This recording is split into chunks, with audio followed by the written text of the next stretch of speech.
Hello students, welcome to my channel. आज की इस वीडियो में हम इंग्लिश ओलंपियाड क्लास 5 का सैम्पल पेपर देखेंगे। एसओएफ ने ये एक सैम्पल पेपर का बंडल पब्लिश किया है जिसमें GK olympiad, English olympiad, science olympiad, maths olympiad, computer olympiad, social science olympiad और हिंदी ओलंपियाड सभी का एक ही सैम्पल पेपर में 10 क्वेश्चन का एक प्रैक्टिस सेट दिया है, सैम्पल पेपर दिया है। मतलब इन्हीं क्वेश्चन से रिलेटेड आपको उसमें क्वेश्चंस देखने को मिलेंगे। तो चलिए हम सीधा इंग्लिश ओलंपियाड पर आते हैं। ये इंग्लिश ओलंपियाड कुछ इस तरीके से है। इसमें आपको अब की बार 50 क्वेश्चन मिलेगा। क्लास 5 के लिए 1 आवर टाइम रहता है। सभी ओलंपियाड का, चाहे वो जीके ओलंपियाड हो, मैथ्स हो, वो सब का सेम रहता है। 30 question word and structure knowledge से आता है। 10 क्वेश्चन रीडिंग से आएगा, मतलब पैसेज दिया रहेगा तो इसमें आप इजीली आंसर फाइंड आउट कर सकते हैं। Spoken and written expressions 5 question रहता है 1 मार्क्स का। और अचीवर सेक्शन जो बहुत ही इंपॉर्टेंट सेक्शन है, इसके 5 क्वेश्चन 3 मार्क्स के, मतलब 15 मार्क्स का टोटल अचीवर सेक्शन रहता है 5 क्वेश्चन। तो ये सेक्शन बहुत ही इम्पोर्टेंट है। इसका सिलेबस इन्होंने नीचे भी दे रखा है, इधर देख सकते हैं आप। Spelling, collections, idioms, homonym and homophones, synonyms, एंटोनियम्स, noun, pronoun, verb, adverb, phrasal verb, adjective, article, preposition, conjunction, punctuation. हालांकि इसमें थोड़ा मैंने फ़ोटो सही नहीं लिया गया तो क्लियरली नहीं दिख रहा। मैं इसका फ़ोटो थंबनेल में लगा दूंगा जो सिलेबस है। सेक्शन 2 में दिया गया है सेक्शन 3 और सेक्शन 4 सेक्शन में ये आपका ओलंपियाड आता है। तो वर्ड एंड स्ट्रक्चर नॉलेज में आपको कैसे क्वेश्चंस देखने को मिलेंगे वो हम देख लेते हैं। इससे पहले मैं जीके ओलंपियाड का एक वीडियो बना चुका हूँ 10 क्वेश्चन, जो आपके बहुत काम आएगा। और मैं जीके जितने भी ओलंपियाड हैं उन सब का प्लेलिस्ट मेरे चैनल की प्लेलिस्ट में मिल जाएगा। लास्ट 3 ईयर्स के ओलंपियाड आप मेरे प्लेलिस्ट में देख पाएंगे। तो आपको अगर इस ओलंपियाड में अच्छी रैंकिंग लानी है तो आप मेरे चैनल को फॉलो कर सकते हैं। प्लेलिस्ट में जाके वहाँ सब किस तरह का ये ओलंपियाड होते हैं चेक कर सकते हैं, क्योंकि हर बार same as it is pattern होता है। तो जैसे कि इसमें दिया है 30 question word and structure knowledge है। तो यहाँ 3 क्वेश्चंस दिए हैं, तो आप देख सकते हैं, आप खुद भी प्रैक्टिस कर सकते हैं। फर्स्ट क्वेश्चन है चूज़ द बेस्ट वर्ड या phrase to complete each sentence.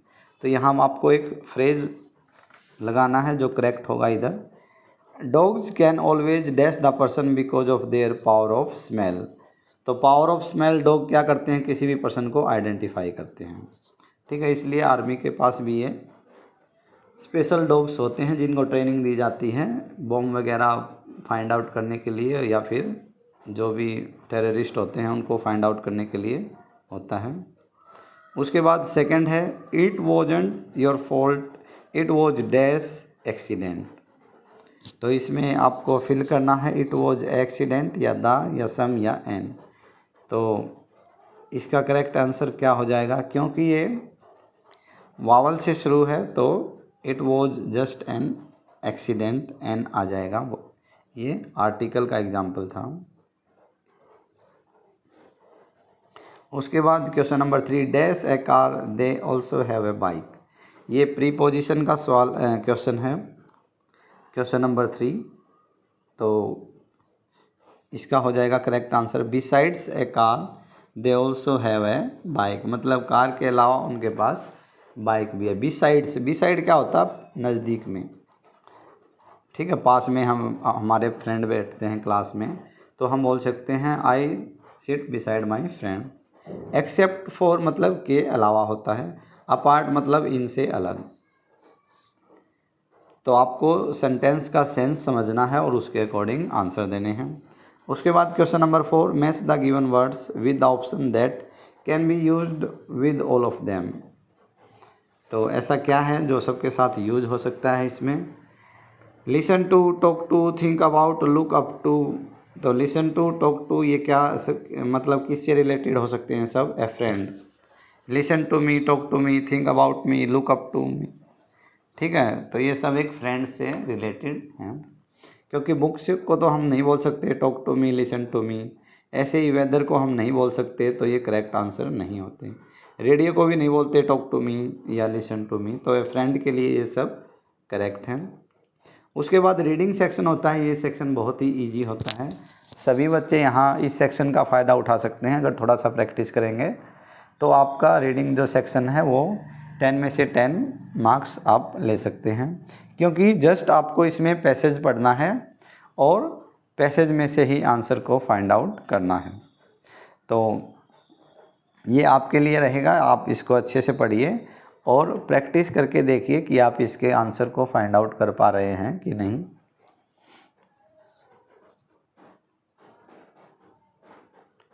उसके बाद रहता है spoken and written expressions.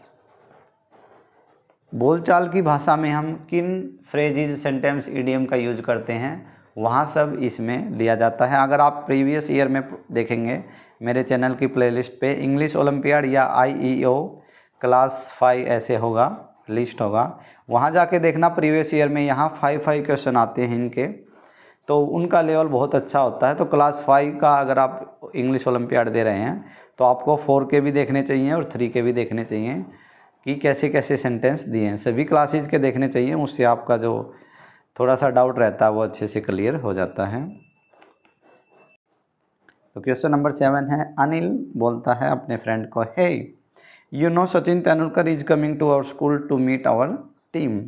Umar बोलता है रियली, मतलब वो उसको पता नहीं था।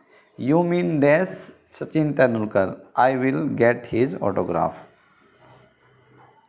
तो इसमें सही करेक्ट क्या आएगा, तो आर्टिकल का ही दिख रहा है मुझे ये sentence, really you mean the Sachin Tendulkar. ठीक है, अगर आपने आर्टिकल पढ़ा होगा AN और द किससे पहले आता है, जो कोई यूनिक होता है, फेमस पर्सनालिटी होती है, उससे पहले भी द आता है। अगर ए सचिन तेंदुलकर आता है तो उसका सेंस बिल्कुल बदल जाता है कि बहुत सारे सचिन तेंदुलकर हैं, और कोई चीज़ एक है उससे पहले हमेशा द आर्टिकल आता है। ऐसे ही question number 8, child my tooth hurts, father let me see, may be we need to visit the dentist. Child no I don't want to dash the dentist. तो डेंटिस्ट या डॉक्टर के पास जाते हैं तो हम सी मीन्स देखना होता है, वॉच मीन्स देखना, गो मीन्स जाना होता है, तो सी और वॉच को यूज नहीं करना होता है। डॉक्टर के लिए स्पेशल होता है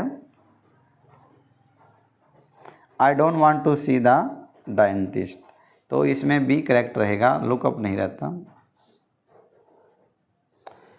I don't want to see the dentist. उसके बाद क्वेश्चन नंबर 9 और 10 अचीवर सेक्शन है। अचीवर सेक्शन बहुत ही इंपॉर्टेंट सेक्शन है ये, इसका एक क्वेश्चन 3 मार्क्स का होता है, और आपके ओलंपियाड में क्लास 3 तक तो आपने देखा होगा 4 तक 35 क्वेश्चन आते थे, बट अब की बार इंग्लिश ओलंपियाड में 50 क्वेश्चन आएंगे। तो इसमें देखिए फर्स्ट में क्या है, dash the pain in my leg I completed the race, मतलब पैर में दर्द होने के बावजूद रेस को कंप्लीट किया है। तो इसमें से आपको पता होना चाहिए, इनका मीनिंग पता होगा तभी आप ये अच्छे से कर पाएंगे, इनका थोड़ा सा आपको प्रैक्टिस ज़्यादा करना होगा। तो डिस्पाइट क्या होता है, के बावजूद, मतलब पैर में दर्द होने के बावजूद मैंने रेस को कंप्लीट कर लिया है। ठीक है, तो कौन सी प्रीपोजिशन कंजक्शन का कहाँ यूज होता है वो आपको अच्छे से पता होना चाहिए। उसके बाद है question number 10, did you dash to draw on the walls when you were a child. तो जब भी पुराने ज़माने की बात होती है, जब आप बच्चे थे, ऐसा कुछ चाइल्डहुड की बात होती है, तो हमेशा यूज का प्रयोग किया जाता है। Do you use to play marble balls, ऐसे do you use to play some other games like pitthu in your childhood, ऐसे पूछा जाता है। बट यहाँ already past did second form आया है, इसलिए यहाँ यूज आएगा, वरना तो ऐसे पूछा जाता है do you use to go to auditorium in your childhood, कुछ ऐसे पूछा जाता है। अगर आपको किसी से उसके चाइल्डहुड के बारे में पूछना हो तो क्या आप ये काम किया करते थे, कुछ इस तरीके से सेंटेंस फॉर्मेशन होगी। तो यूज टू नहीं आएगा यहाँ, क्योंकि ऑलरेडी डू का डिड है पास्ट सेंटेंस बना है, तो ये यूज आएगा इधर। तो स्टूडेंट्स, ये था इंग्लिश ओलंपियाड का सैम्पल पेपर जो SOF प्रोवाइड कराता है हर साल। तो आप इसमें से देख सकते हैं कैसे कैसे क्वेश्चंस आपको देखने को मिलेंगे। आपको इन क्वेश्चन से रिलेटेड 60-70 क्वेश्चन खुद से प्रैक्टिस करना है इन्हीं क्वेश्चन से रिलेटेड, तभी आप इस ओलंपियाड में अच्छी रैंक अचीव कर पाएंगे। ये ओलंपियाड 2 लेवल में होता है।